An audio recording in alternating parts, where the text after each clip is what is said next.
আত্মদেব কাঁদছে গো। দেখতে দেখতে বেশ কিছুদিন হয়ে গেল। আস্তে আস্তে যখন আত্মদেব বৃদ্ধ হতে চলেছে, তার নিজের আশা ভরসা সব হারিয়ে গেছে গো। মনে মনে ভেবে নিলেন, হয়তো আমি এ জন্মে আর বাবা ডাক শুনতে পাবো না,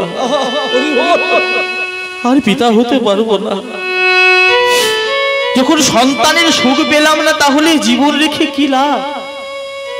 এই কথা ভাবতে ভাবতে চলে গেলেন বাবা নিবিড় জঙ্গলে। সংসার পরিত্যাগ করে বাবা নিবিড় জঙ্গলে গিয়ে মনে মনে ভাবছে, এত কিছু পেয়েও যখন সন্তানের সুখ পেলাম না, দেহ রেখে কোনো লাভ নাই। কি হবে দেহ রেখে? সম্মুখে ছিল একটা সরোবর, নদী দেখে মনে মনে ভাবলো, আমি এই সরোবরে প্রাণ বিসর্জন দেব। যেই এই কথা বাবা মনে মনে ভাবছে, ঠিক এমন সময় হঠাৎ শুনতে পেলেন কোথা থেকে একজন সাধু মহাত্মা, একজন বাবা, তিনি মুখে সদা কৃষ্ণ নাম হরি নাম গাইতে গাইতে এই সরোবরের দিকেই আসছে। মুখে কৃষ্ণ নাম হরি নাম গাইছে গো। হরে মোনারি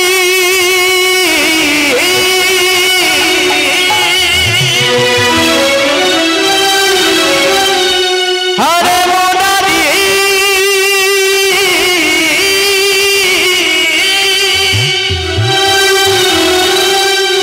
হরে মোনারি হরে মোনারি মধু কইল ভারি গোপাল গোবিন্দ মুকুন্দ সুরে হরে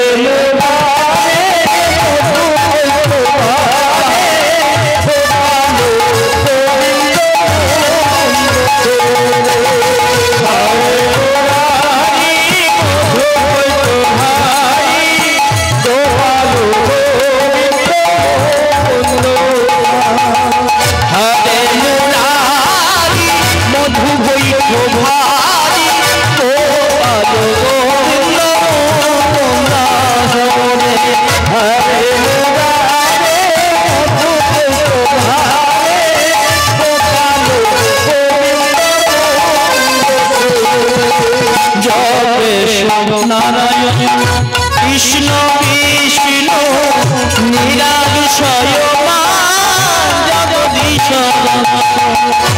নিরাশয় জগদীশ নিরাশয় জগদীশ হরে হরি মধু ভারি গোপাল হরে মুরারি মধু হইত ভারি গোপাল গোবিন্দ হরে হরে মুরারি মধু হইত ভারি গোপাল গোবিন্দ। আমার সাধু মহাত্মা তিনি তো বাবা নাম করতে করতে যাচ্ছে, তাহলে আমরা কেন বসে থাকি? আসুন আমরাও একটু বদনে বলবো। আসুন দুটি বাহু প্রসারিত করে আমরাও একটু বদনে একটু মহামন্ত্র নাম আমরা বলবো। হরে কৃষ্ণ কৃষ্ণ কৃষ্ণ হরে হরে হরে রাম রাম রাম হরে হরে কৃষ্ণ কৃষ্ণ কৃষ্ণ হরে বাবা হরে রাম রাম রাম হরে। ওমা আপনাদেরটা একটু শুনতে চাই, আপনারা কত সুন্দর গাইতে পারেন, কত সুন্দর তাল দিতে পারেন, একটু আপনাদেরকে প্রমাণ দিতে হবে তো। হরি বল হরি বল। আসুন একটু সবাই মিলে উচ্চ স্বরে হাতে করতালি দিয়ে বলবেন, হরে কৃষ্ণ কৃষ্ণ কৃষ্ণ বাহ বাহ, খুব সুন্দর। তবে মা আপনাদের তালিটা ভালো হচ্ছে, কিন্তু কেন জানি না আপনাদের এইখানের ভলিউমটা একটু কম কম লাগছে। আপনারাও এসেছেন তার কাছে গো মা, আপনি বললে আপনারই লাভ হবে, আমার কিছু হবে না। যে আপনি বললে আমার কিছু হবে এটা কিছু নাই, এটা আপনি বললে, আপনি যদি বলেন আপনার লাভ হবে, কারণ আমরা এসেছি বাবা স্বার্থ নিয়ে। আমরা সকালবেলায় এসে গেছি বাবা, কালকে একটি গান ছিল সেখান থেকে রাতারাতি সকালবেলা এসেছি। কথাটা হচ্ছে এই যে গান হচ্ছে এখন দিকে দিকে, সবাই যে গান করতে আসে, সবাই যে ভাব বাবা চোখের জল বার করছে, নাম করছে, আপনারা তাই দেখে আনন্দ পাচ্ছেন। হাগো কত সুন্দর গাইছে, কত সুন্দর ভাব, কিন্তু এত ভাব দেখি আসর থেকে নেবে। ওই যে বাবু এবার একটু যদি দেন, যেতে হবে আর একটা গান। বিনিময়ে পেয়ে গেলাম, তাহলে এর কোনো ভক্তিপূর্ণ কিছু হলো কি? কোনো কিছুর বিনিময়ে যদি পাই তাহলে এটা পূর্ণ হলো না। কিন্তু আপনারা যেখানে এসেছেন, এখানে কি টাকার বিনিময়ে এসেছেন? রাধে রাধে। আসেন নাই, তাহলে আপনারা এসেছেন কিসের জন্য? তার ভালোবাসার টানে, তার নামের টানে আপনারা এখানে বসে আছেন, আমার জন্য বসে নাই। তাই বলছি আপনারা যদি বলেন আপনাদের সহজে কৃপা হয়ে যাবে, কেন নিঃস্বার্থ ভালোবাসা, আর এখানে স্বার্থের ভালোবাসা। তাই বলছি একটু যদি উচ্চস্বরে সবাই মিলে হরে কৃষ্ণ কৃষ্ণ কৃষ্ণ হরে বাবা,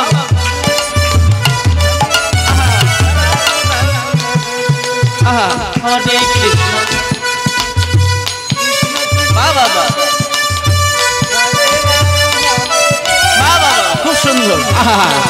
আর হরে কৃষ্ণ কৃষ্ণ কৃষ্ণ হরে হরে, হরে রাম রাম রাম হরে হরে, হরে কৃষ্ণ কৃষ্ণ কৃষ্ণ হরে হরে, হরে রাম রাম রাম হরে হরে, কৃষ্ণ কৃষ্ণ কৃষ্ণ হরে হরে, হরে রাম রাম রাম হরে হরে, হরে কৃষ্ণ হরে কৃষ্ণ হরে হরে, হরে রাম হরে রাম হরে হরে।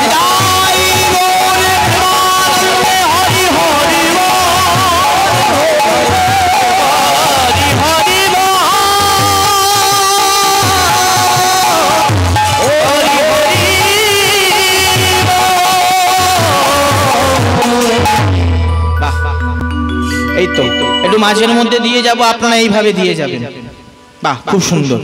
তাই এইভাবে আপনাদেরই মতন সাধু মহাত্মা আমার নাম করতে করতে যেই বাবা এগিয়ে এলেন সরোবরে তৃষ্ণা নিবারণ করার জন্য, জল পান করার জন্য, ঠিক এমন অবস্থায় আত্মদেব যেই বাবা সাধুকে দেখেছে, সঙ্গে সঙ্গে ছুটতে ছুটতে গিয়ে তার চরণে লুটিয়ে পড়ে বলতে লাগলেন, সাধু বাবা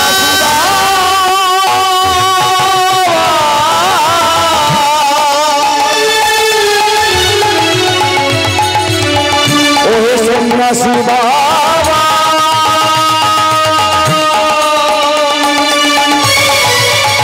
ওহে সন্ন্যাসী বাবা। কি তুমি এই নির্ভীর জঙ্গলে, তুমি আমার চরণ ছাড়ো ছাড়ো, কি হয়েছে? তুমি কে?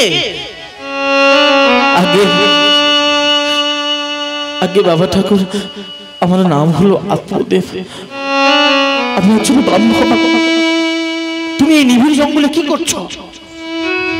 তুমি কি হারিয়ে গেছো? বলো বলো। আগে না বাবা ঠাকুর। তাহলে নিশ্চয় তুমি কাউকে হারিয়েছো। আগে না বাবা ঠাকুর। তাহলে কেন এনেছো, কেন এসেছো তুমি এই গভীর জঙ্গলে? বাবা ঠাকুর, আমি এই গভীর জঙ্গল এসেছি আত্মহত্যা করতে।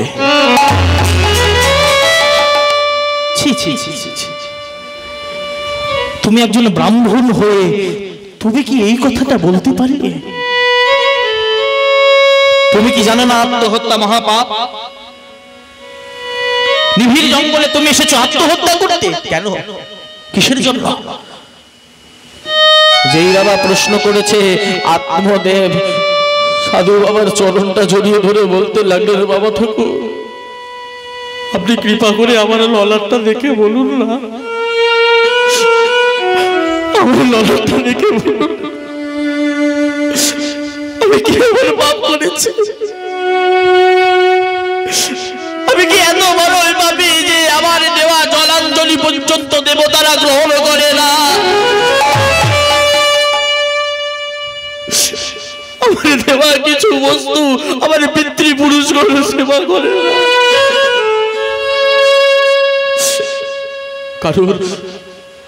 কারণ আমি নিঃসন্তানী। আপনি শুধু কৃপা করে আমার ললাটটা দেখে বলুন না, আমি কি পিতা হতে পারবো?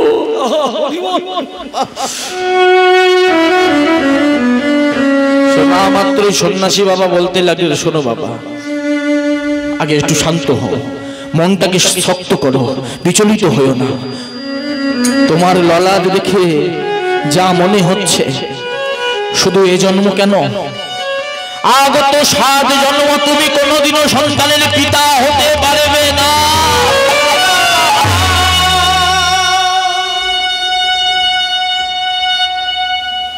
বলা মাত্রই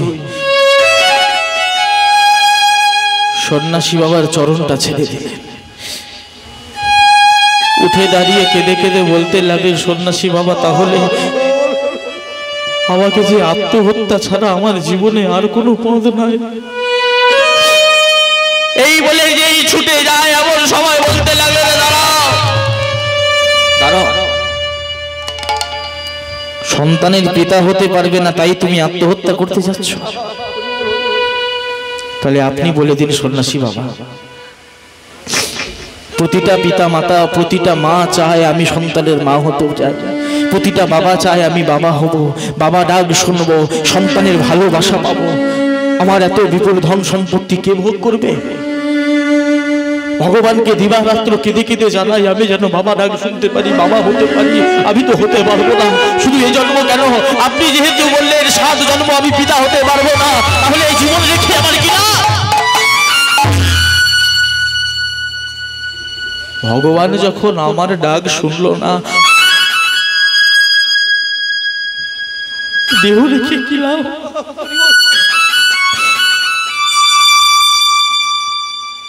আত্মদেবের কান্না দেখে সন্ন্যাসী বাবার বাবা মনটা, হৃদয়টা গলে গেল। পুত্র লাভের এত মোহ, এত ভালোবাসা আমি তো জীবনে দেখি নাই বাবা। বেশ শান্ত হও আত্মদেব, একটু শান্ত হও বাবা। বেশ শোনো বাবা, তুমি পিতা হতে পারবে। আমি পারবো? অবশ্যই পারবে। এই নাও। সন্ন্যাসী বাবা করলেন কিনা, নিজের কর্মের দ্বারা একটি ফল আত্মদেবের হাতে ধরালেন। শোনো বাবা, এই ফল তুমি এই মুহূর্তে তোমার স্ত্রীকে সেবন করিয়ে দাও, দেখবে 10 মাস 10 দিন পর তুমি সন্তানের পিতা হতে পারবে। আরেকটি কথা, তোমাকে দেখে মনে হচ্ছে তুমি বড় ধার্মিক। শোনো, আরেকটি কথা তোমায় বলে দিই, তুমি যদি সুসন্তান পেতে চাও, ভক্ত সন্তান যদি পেতে চাও, তাহলে সামান্য এই কটা নিয়ম তুমি পালন করো। তোমার স্ত্রীকে বলবে এই কটা নিয়ম পালন করতে। ভক্তমণ্ডলী মায়েরা, আপনারা একটু মন দিয়ে শ্রবণ করবেন এই জায়গাটা। বলেছে কি, এই ফলটি সেবন করার পর থেকে তোমার স্ত্রীকে বলবে সে যেন সত্য, দয়া, শৌচ, দান বা একাহার, এই কটা নিয়ম যেন সে পালন করতে পারে। তাহলে আমি বলছি, তোমার ঘরে একটা ভক্ত সন্তান আসবে। যে সন্তান আসবে ভগবানকে পর্যন্ত বাবা ভক্তের মাটিতে নামিয়ে আসতে পারবে, এমন সন্তান ভক্ত আসবে।